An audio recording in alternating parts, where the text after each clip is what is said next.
반갑습니다. 우리 형제자매들 귀한 찬양 감사합니다. 예수님이 우리를 치료하신다는 그 고백이 자기 안에 살아있는 사람들의 고백이 되어서 찬양이 되니까 마음에 감동이 됩니다. 우리를 치료하시는 하나님이 여러분 한 분 한 분 심령에도 치료와 회복을 주시는 귀한 예배가 될 수 있기를 바랍니다.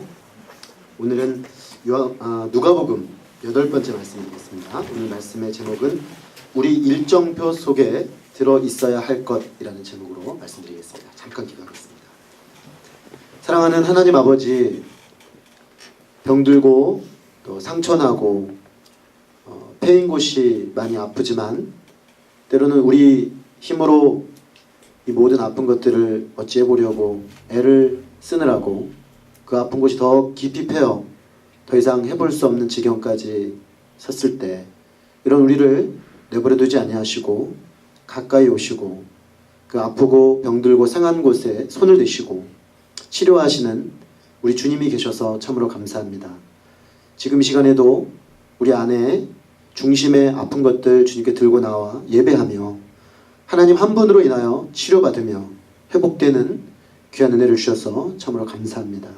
우리 주님을 생각할 때 찬양하지 않을 수 없고 우리 주님을 생각할 때 경배하지 않을 수가 없습니다. 하나님, 예배의 자리가 주님의 충만한 임재 가운데 우리의 중심이 치료되고 회복되는 복된 시간 되도록 도와주옵소서. 아버지 하나님, 이제 또 방학을 마감하고 새로운 한 학기를 준비해야 하는 우리 모두에게 귀한 방향이 되는 말씀을 주시고 우리들의 일정표 속에 하나님 꼭 끼워 넣어야 하고 꼭 고려해야 할 것들이 무엇인지 발견하며 새롭게 되는 귀한 시간 되게 하여 주시옵소서. 성령님께서 시종을 주관하여 주시고 오직 하나님만 영광 받아 주시기를 기도합니다. 예수님 이름으로 기도했습니다. 아멘. 아멘. 방학이 이제 다 끝나가고 있죠. 오늘을 지나고 나면은 한 주가 남겨지게 되는데 새로운 학년 또 새로운 학기 시작된다고 볼 수 있겠습니다. 물론 학생이 아닌 사람들의 경우에는 조금 다르게 느껴질 수도 있겠어요.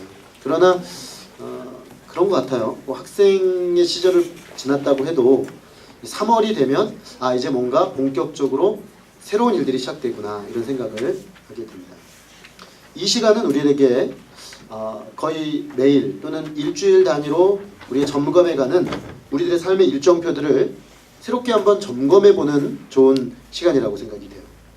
일정표 속에는 다 각자 자기의 삶의 일정표가 있을 텐데 그 일정표의 내용들에는 그 사람이 소중하게 여기는 것들이 거기에 알게 모르게 반영이 되게 되어 있습니다.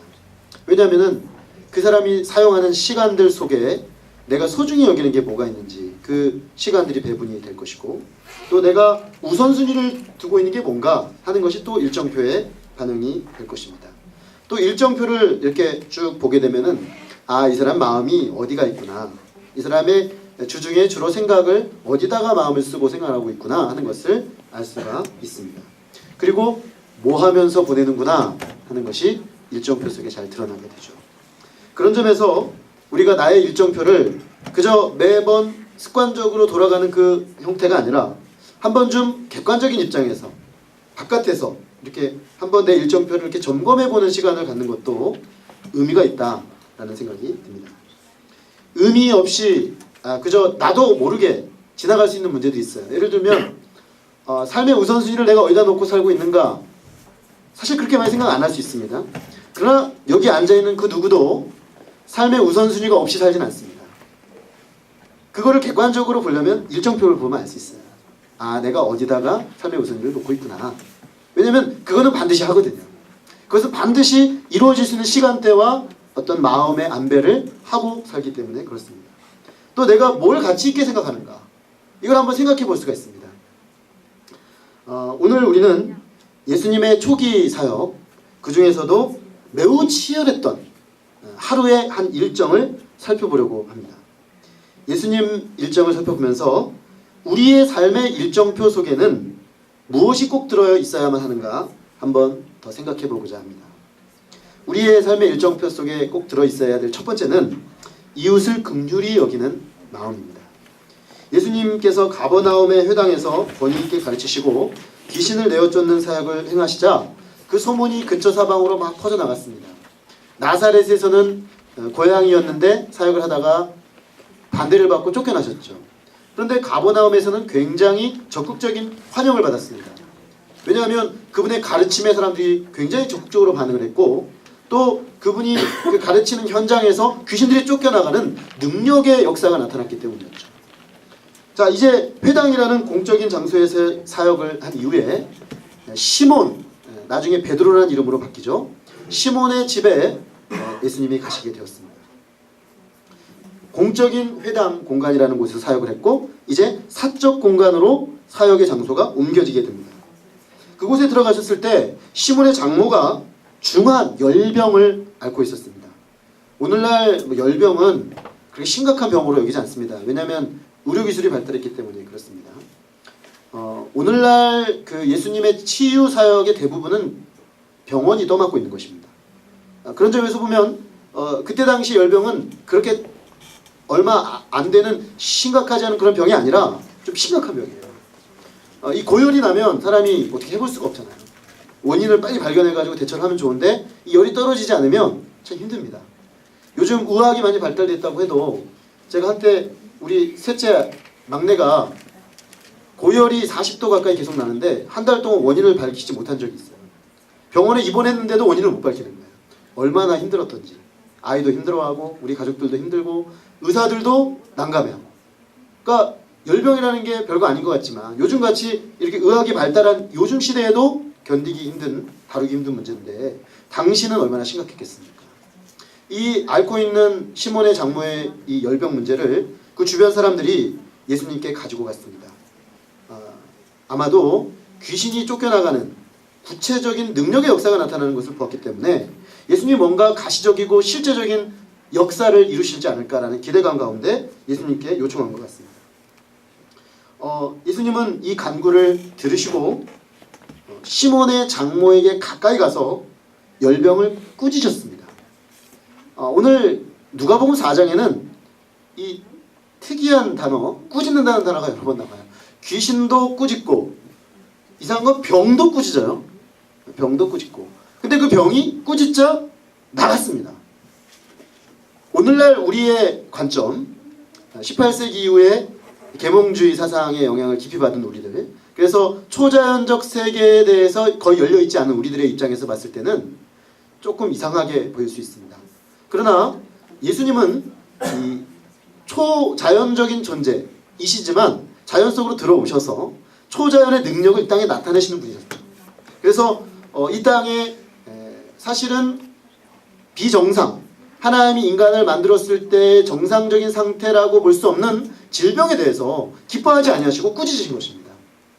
그렇기 때문에 이 보이는 것과 보이지 않는 모든 것들의 통치자이신 주님께서 꾸짖자 그 병은 순종하여 떠나가 버렸습니다.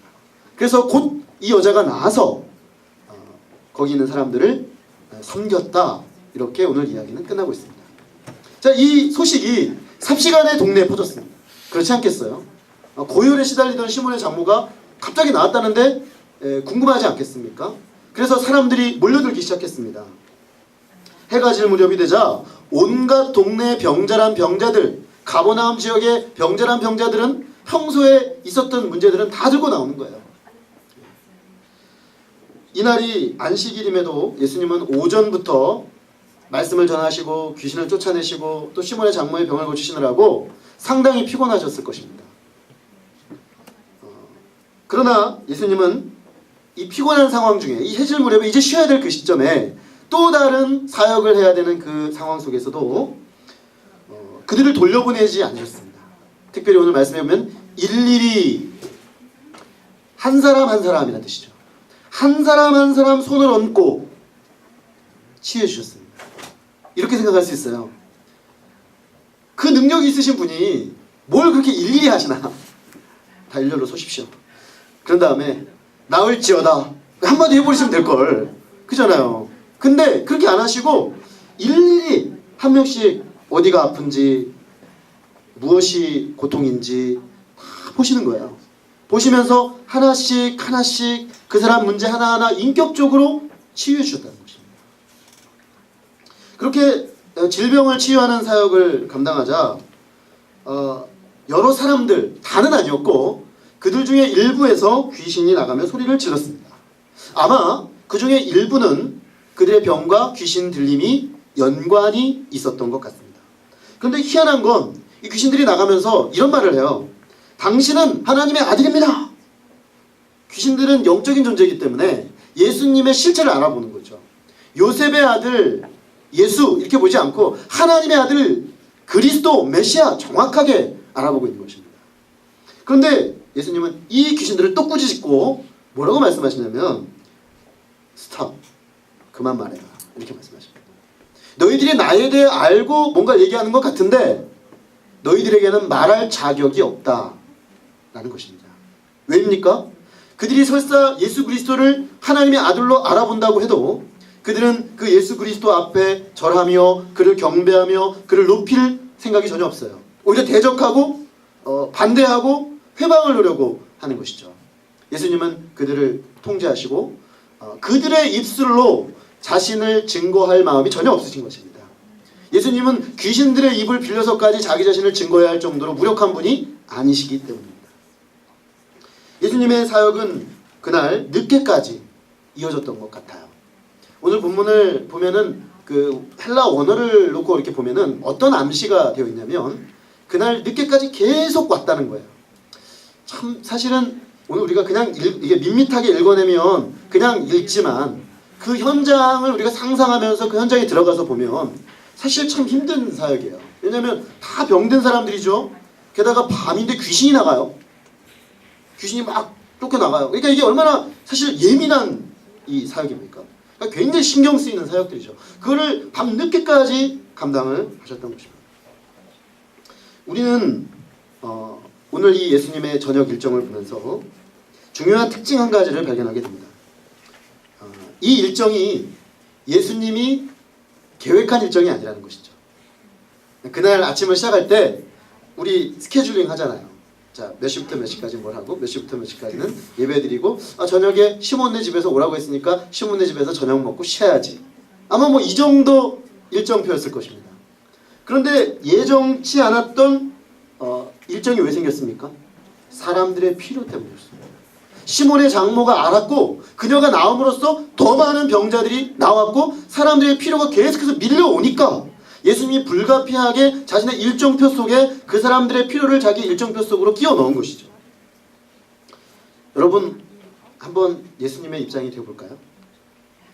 만약에 여러분의 일정표 속에 예정에 없던 일정이 생기면 어떻습니까?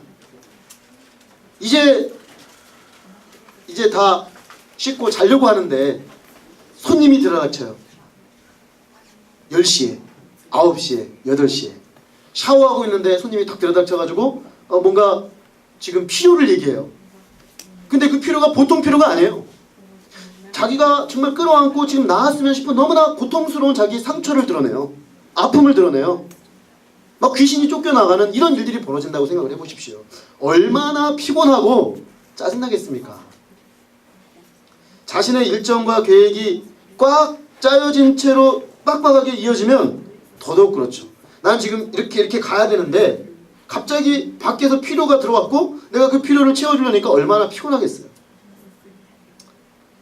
그러나 예수님은 앓고 있는 시몬의 장모에게 가까이 가셨습니다. 예수님은 사실 시몬에게 관심이 있었거든요. 시몬이 예수님의 12제자 중에서도 수제자가 되는 사람인데 베드로잖아요.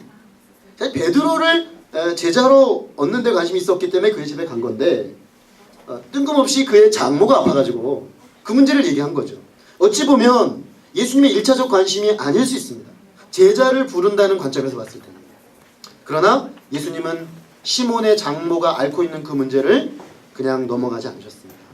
오늘 본문에 가까이 서셨다, 그 이야기를 듣고 가까이 서셨다라는 표현이 나오는데 신약 성경에서 이 단어는 하나님이 또는 예수님이 우리 인생의 문제에 접근해 들어올 때, 우리 인생의 문제를 해결하기 위하여 관심을 기울일 때 사용하는 표현이에요. 그러니까 예수님은 지금 이 문제를 그냥 지나치지 않으시고 굉장히 가까이 들어오셔서 그 문제를 들여다보시고 그 문제에 같이 공감하시고 그 문제를 해결하려고 하셨다는 것입니다. 이는 예수님의 일정이 자신의 도움을 필요로 하는 사람들, 하나님 나라의 복음이 가시적으로 나타나야 될 사람들에게 열려 있었다라는 것을 보여주는 것입니다. 예수님의 일정표는 열려있는 일정표였어요. 자기 일정표가 쫙 가고 있지만 언제든 그 필요가 들어올 때는 자신의 일정표를 조정해가며 그들을 섬길 준비가 되어 있는 그런 일정표였다는 것입니다. 사실 예수님은 사람에게 관심이 있었습니다. 더 정확히 말하면 사람을 긍휼히 여겼습니다. 사람들의 질병, 죄악, 귀신 들림, 얽매임, 부자유함, 자기 뜻대로 되지 아니하는 인생의 문제에 주님은 관심이 있어요. 관심이 있을 뿐만 아니라 그들의 그 문제로 인한 고통에 대하여 긍휼히 여기십니다. 긍휼히 여긴다는 게 뭐예요? 불쌍히 여긴다는 거죠. 컴패션을 가지고 그들에 대한 공감을 가지고 그들의 문제를 해결해 주고 싶어 하신다는 것입니다. 이것이 여러분 예수님의 우리 인생들을 바라보는, 사람을 바라보는 마음이라는 것입니다. 그랬기에 그들에게 가까이 가셨고, 그랬기에 한 사람 한 사람 그들의 문제를 돌아보셨다는 것입니다. 무엇보다 피곤함에도 불구하고 그들을 위해 시간을 내고 돌보셨습니다. 오늘 우리는 이 말씀을 보면서 한 가지 질문을 좀 던져보면 좋겠습니다. 우리의 일정표와 시간표 속에 고통하는 이웃들을 위한 시간이 비워져 있는가? 한번 돌아볼 일입니다. 바쁘게 돌아가는 우리의 일정표 속에서 예기치 않게 내 삶 속으로 다가오는 사람들의 필요, 예기치 않게 나에게 도움의 손길을 내오는 사람들의 도움의 요청에 우리는 자신의 시간을 비워 그들을 돌아보고, 심지어 그들을 섬기고, 심지어 그들을 어떤 관심 없는 대상으로가 아니라 한 명의 인격체로 1대1로 돌아볼 마음의 준비가 되어 있는가? 라는 질문입니다. 누구라도 자기만을 위한 시간을 사용하려고 할 때 시간이 남는 사람은 없습니다. 제가 자신을 보니까 그래요. 오늘 말씀을 준비하면서 저는 일정표가 정말 정신없거든요. 아침 깨어나서 밤 잠들 때까지 12시, 1시까지 꽉 차 있어요. 일주일 내내. 그래서 연말 연초에 좀 많이 알았습니다. 제가 쉬지를 잘 못해가지고, 그러니까 너무 이게 일정표가 빨리빨리 돌아가니까, 빡빡하게 돌아가니까 좀 몸이 탈이 나는 거예요. 자, 이런 저의 입장에서 봤을 때 내 일정표, 정해진 일정표 외에 누가 생긴다는 건 굉장히 부담스러운 일이에요. 솔직하게 말하면. 근데 그게 저만 그런가요? 여러분들도 그렇지 않습니까? 내 일정표가 다 있어요. 내가 지금 내 계획, 내 삶, 내 인생을 사는 그 일정표만으로도 우리는 빡빡해요. 결국 그 시간이 안 나는데 그럼 시간은 어떻게 되냐는 거예요. 그건 사람에 대한 관심, 이웃에 대한 관심, 고통당하는 사람들에 대한 긍휼의 마음이 있느냐, 그 여부예요. 그게 있는 사람은 내 스케줄을 조정하고, 내 스케줄을 열고, 내 스케줄을 비워서 그들을 위하여 시간을 내고, 그들을 위하여 마음을 쓰고, 그들을 위하여 고통의 귀를 기울이게 되는 것이죠.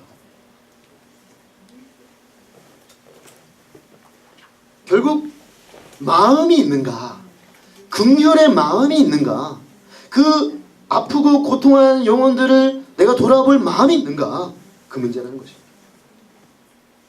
사람에게 관심을 가지고 사람을 긍휼히 여기는 일은 나중에 미뤄두고 해야 될 일이 아니라 지금 이곳에서부터 연습해야 할 일입니다. 여러분, 청년 시절부터 이걸 연습해 놓지 않으면 나중에 여러분들의 삶에 그 부작용이 나타나게 됩니다. 괴테가 그런 말을 했죠. 괴테가 그런 위대한 삶을 살게 된 이유 중에 하나는 선생님 때문이라고 해요. 수업 시간마다 들어오셔가지고 어떤 선생님이 어릴 적의 그 선생님이 정말 90도로 아이들한테 절을 했다고 하죠. 왜냐하면 이들 중에 독일과 세계의 미래를 이끌어갈 위대한 사람들이 있다고 그는 믿기 때문에. 여러분, 저는 설교를 할 때 동일한 마음으로 설교를 합니다. 여기 있는 여러분들이 한국과 세계를 이끌어갈 각계 각층의 정말 훌륭한 사람들이 될 거라고 봐요. 그렇게 믿어요. 좋은 정치가, 경제인, 과학자, 교육자, 의사, 그죠? 가게 주인, 그죠? 좋은 아빠, 좋은 엄마, 그죠? 다양한 삶의 영역에서 자기 역할을 하는 사람들이 여기서 나올 겁니다. 그런데 우리가 오늘 여기서부터 사람들을 향하여, 고통당하는 사람들을 향하여 내 스케줄표를 열어놓을 준비를 하고 연습을 하지 않으면 어떻게 될까요? 그런 연습을 하지 않은 사람에게 관심 없는 정치가는 어떻게 됩니까? 권력과 부와 자기 명예를 위해 사람들을 도구로 생각하겠죠. 그렇잖아요? 우리 많이 보잖아요. 정치는 왜 하는 거예요? 사람들에게 바른 정의, 바를 정자 다스릴 치자잖아요. 바르게 다스려서 사람들에게 복지를 증진시키고 사람들에게 유익을 끼치자고 하는 건데, 사람이 그 중심에 있는 건데, 권력의 마음이 가 있고 돈벌이의 마음이 가 있고 자기 명예의 마음이 가 있는 사람들이 사람을 도구화하는 정치에 우리 신물이 나 있잖아요. 근데 그 사람들이 지금 정치가 돼서 그런 게 아니에요. 그렇게 준비된 적이 없었던 거예요. 사람을 마음에 품은 사람으로 연습된 적이 없어요. 훈련되어진 적이 없어요. 그러니 그들의 마음에 사람들을 향한 긍휼에 연습될 수 있는 시간이 없었던 것입니다. 자, 경제인들 중에 사람에게 관심 없는 경제인, 심각합니다. 경제는 왜 우리가 관심을 갖는 거죠? 왜 우리가 경제를 연구합니까? 부를 창출해서, 그죠? 세상의 그늘진 곳을 더 밝게 하고 사람들의 기본적인 필요를 채워주기 위해서 하는 거잖아요. 이거 누구나 아는 얘기입니다. 이건 뭐 중학교만 나와도 아는 얘기예요. 자, 그런데 그 수많은 어마어마한 지식을 쌓은 경제학적 지식을 가진 지도자들이 사람에 관심이 없는 경제에 관심을 가진 사람들 어떻게 됩니까? 돈에 관심이 없어요. 그냥 돈벌이 그 자체가 목적이 되어버려요. 사람은 수단이 되어버려요. 그런 분들은 어떻게 되는 거예요? 나중에 슈퍼 갑질을 하게 되는 것이에요. 하나님의 마음을 품고 사람을 돌보는 일에 관심 품는 일을 해본 적이 없는 사람은 결국 그 돈벌이가 지향하는 목적과 방향이 왜곡되어 버린다는 것입니다. 이건 좀 정말 모순적인 이야기인데요. 사람에게 관심이 없는 교육자? 어떻게 이게 있을 수 있는가? 사람에게 신물난 교육자. 학생들 보는 게 짜증나는 선생님. 수업하는데 수업 들어온 우리 대학생들을 보면 열불이 나고 짜증이 나고 빨리 끝내고 싶은 교수님. 사람에 관심이 없는 교육자. 상상할 수 없죠. 근데요, 많이 보죠, 우리가. 그들은 무엇을 위하여 교육자가 된 것일까요? 그러니까 사람에게 관심을 두는 내적 가치가 연습되지 않았기 때문에 결국 그렇게 되는 거예요. 그냥 안정적인 자리, 안정적인 삶의 안정성, 그걸 위해서 살게 되면 결국 교육자가 무엇을 하는 존재인지, 사람을 어떻게 세워야 하는 것인지에 대한 고민은 결여되게 되는 것입니다. 이런 얘기는 뭐 한도 끝도 없이 할 수 있죠. 사람에게 관심 없는 공무원, 여러분 그 관공서에 가보면 많이 만날 수 있어요. 공무원은 뭐 하는 사람들이에요? 국민을 섬기기 위해 거기 앉아있는 공복. 복자가 뭡니까? 엎드릴 복자예요. 공적인 업무를 위해 엎드리는 사람들이에요. 엎드립니까? 요즘은 많이 엎드리세요. 공무원들이. 예전하고 많이 달라요. 근데도 여전히 최소한의 일을 하기 위해 몸부림치는 사람들로 보일 때가 되게 많아요. 제가 관공서를 갈 때만 느끼는 게. 어떻게 하면 일을 조금 덜 하고 자기가 시간을 덜 쓸까? 그거 왜 그래요? 공무원이 뭘 위해 하는 존재인지 사람에게 관심이 없어요. 사람에게 관심이 없어요. 지금 필요를 가지고 온 사람들에게 귀 기울이는 연습을 해본 적이 없는 거예요. 공무원 왜 합니까? 아유, 취직도 어렵고 노후 보장도 안 되는데 공무원만큼 장땡이 어디 있어요? 이게 다 공무원 하는 거죠. 그 마음으로 갔기 때문에 한 번도 사람을 섬기는 그 연습을 하고 그런 가치를 위해 자신을 헌신해 본 적이 없는 사람이 공무원이 될 때 결국 우리는 그런 무수한 공무원들을 볼 수밖에 없는 것입니다. 사람에게 관심이 없는 예술가. 예술가는 자연에 관심이 있고 예술에 관심이 있지 사람에게 뭔 관심을 가져? 아니요. 사람에게 관심이 없는 예술가들은 심각합니다. 왜냐? 건강하지 못한 편협한 자기 세계 속에 빠져들어가 버려요. 그래서 그 예술이 사람을 건강하게 하고 세상을 밝게 하고 세상을 아름답게 하는 예술이 아니라 결국에는 자기 속에 있는 부패함을 끄집어내는 하나의 표현 수단밖에는 안 되는 것이죠. 사람에게 관심이 없는 의료인, 사람에게 관심이 없는 과학자, 그들에게는 환자들이 또 자신의 과학기술이 돈벌이 대상일 뿐입니다. 사람이 빠질 때 이 모든 것들이 심각하게 왜곡이 된다는 것입니다. 사람에게 관심 없는 아빠와 엄마, 애를 낳는데 애에게 관심이 없어요. 그럼 뭐에 관심이 있냐? 애가 나의 자존심을 세워주는 존재로 생각이 되면 그 아이는 어떻게 될까요? 그 가정은 어떻게 될까요? 내 얼굴 세워주는 도구로 전락해버립니다. 사람이 없어요. 사람이 분명히 있는데 사람이 없는 거예요. 가정에. 그러면 그 가정은 심각해지는 거죠. 사람에 대한 관심과 긍휼, 그거는 먼 훗날 여러분이 해야 될 일이 아니라 지금 여기서부터 시작해야 돼요. 지금 여기서부터 사람에 대한 관심을 가지고 사람들을 긍휼히 여기는 연습을 하지 않으면 틀림없이 여러분들도 여러분의 삶의 자리에서 똑같이 그렇게 되고 말 것입니다. 이것이 두려운 것이죠. 그러므로 오늘날 우리는 청년 대학생들은 한 가지 중요한 의식을 가져야 됩니다. 오늘날 청년 대학생들은 우리 시대의 시대정신이 뭔가 잘 생각해 보십시오. 한마디로 사람을 도구화시키고 있다는 것입니다. 인간의 가치를 굉장히 높이는 것처럼 보이지만 인간의 가치가 오늘날처럼 땅에 떨어진 시대는 별로 없습니다. 사람이 도구화되는 이 시대정신을 깨야 돼요. 알고 깨뜨려 나가야 돼요.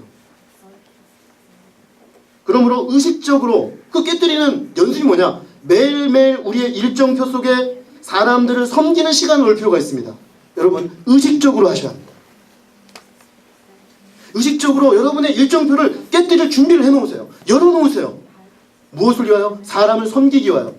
내가 너무 바빠서 해야 될 공부가 있고 통과해야 될 시험이 있고 나의 일정이 너무나 빡빡할지라도 적어도 하루에 30분이라도 누군가 다른 사람에게 관심 갖고 누군가 다른 사람의 고통에 귀를 기울이는 시간을 넣으세요. 반드시.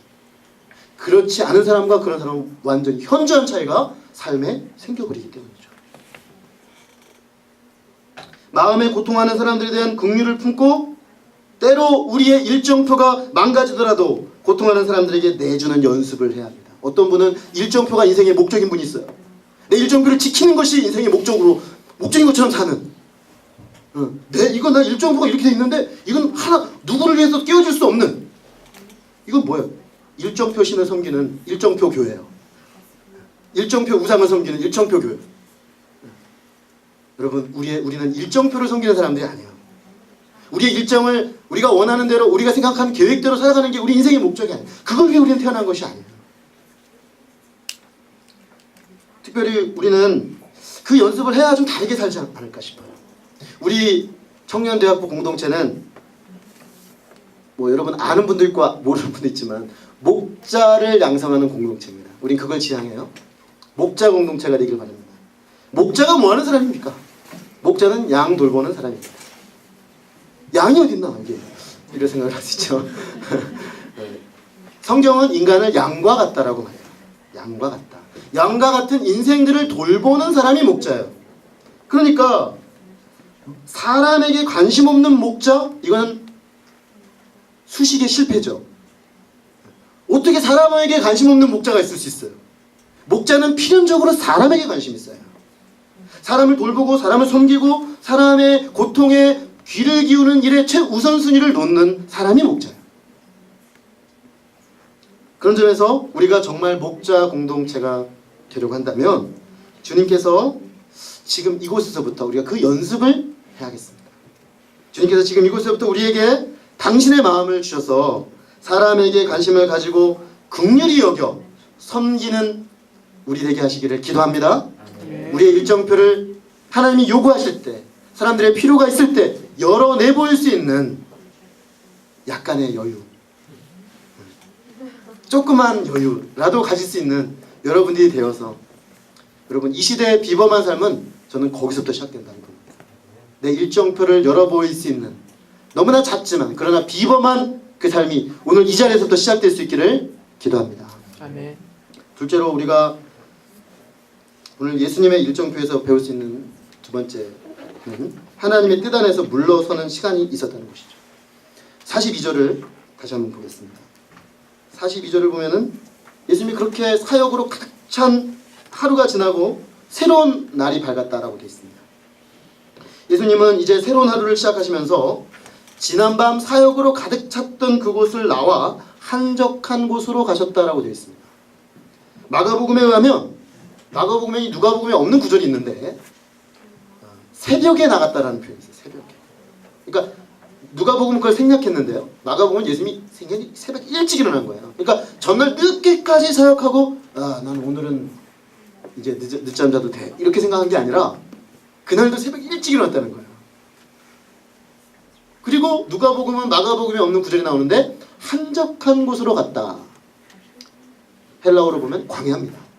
광야로 갔다. 홀로 있기 위하여 따로 떠나셨다는 것입니다. 누가복음에서도 기도를 굉장히 강조합니다. 그렇지만 예수님이 그곳을 떠나 광야로 가셨다는 점만을 기록하고 있어요. 예수님은 사람들을 긍휼히 여기고 사람들에게 관심을 가지셨지만 그분의 일정표의 첫 자리에는 하나님과의 교제가 있었습니다.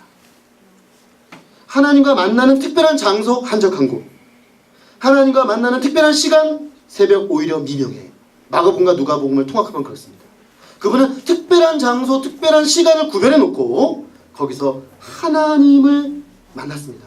그토록 분주했던 이 세상에 존재했던 어떤 사람보다 바쁘게 사역으로 자신을 온통 3년 동안 모든 인생들을 위해 내주셨던 그 예수님의 일정표 속에 하나님과의 그 친밀한 교제의 시간이 따로 떼어져 있었다는 사실을 주목할 필요가 있습니다. 우리는 이 시간이 이후 하루에 예수님의 새로운 하루 일정이 전개되는데 어떤 영향을 주고 있는지 주목할 필요가 있습니다. 굉장히 중요한 영향을 줘요. 예수님이 이 시간을 가졌기 때문에 예수님의 다음 날은 달라집니다. 어떻게 달라지나? 예수님을 떠나 사람들을 떠나 따로 한적한 곳에 가셨을 때 무리들이 그곳까지 따라왔습니다. 대단한 열정이죠. 예수님을 기도하고 있는데 새벽에 기도하고 있는데 이 사람들이 일어나보니까 없잖아요. 그러니까 막 찾다가 어디 갔냐 막 몰려다니다가 딱 예수님 찾아낸 거예요. 그들은 왜 예수님을 찾는 것입니까? 예수님의 능력을 보았습니다. 말씀하시면 그 말씀이 심령을 팍 때려서 내 인생이 해석되고 내 삶이 새롭게 보이는 그런 메시지가 그분에게 있어요. 말씀하시면 귀신이 막 쫓겨나가고 병이 쫓겨나가는 능력이 그분에게 있어요. 그 능력을 본 거예요. 그 예수님 안에 있는 놀라운 그 사랑, 긍휼을 보았어요. 세상 누구도 이렇게 일일이 각 사람의 문제를 돌봐준 분은 없었는데 예수님이 우리를 그렇게 돌봐주셨잖아요. 그들은 예수님의 사랑을 보았습니다. 그리고 그들은 어떻습니까? 필요가 여전히 있었습니다. 그러므로 그들은 아침 일찍 자신들의 필요를 그 사랑과 능력을 가진 예수님에게 채우고자 목마른 사슴처럼 예수님을 찾아온 것이죠.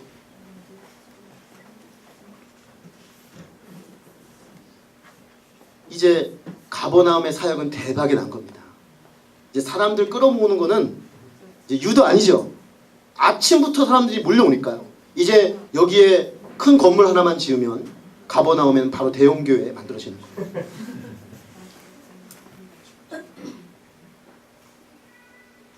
근데 예수님이 이 사람들을 어떻게 하셨는가? 우리가 여기서 중요한 사실 하나 발견하게 됩니다. 예수님의 마음을 품고 사람들에게 관심을 가지고 긍휼을 가지고 사역을 하면 한 가지 중요한 현상이 벌어지기 시작합니다. 그게 뭐냐면 이 세상에 문제 있는 사람들이 참 많다는 사실을 알게 돼요.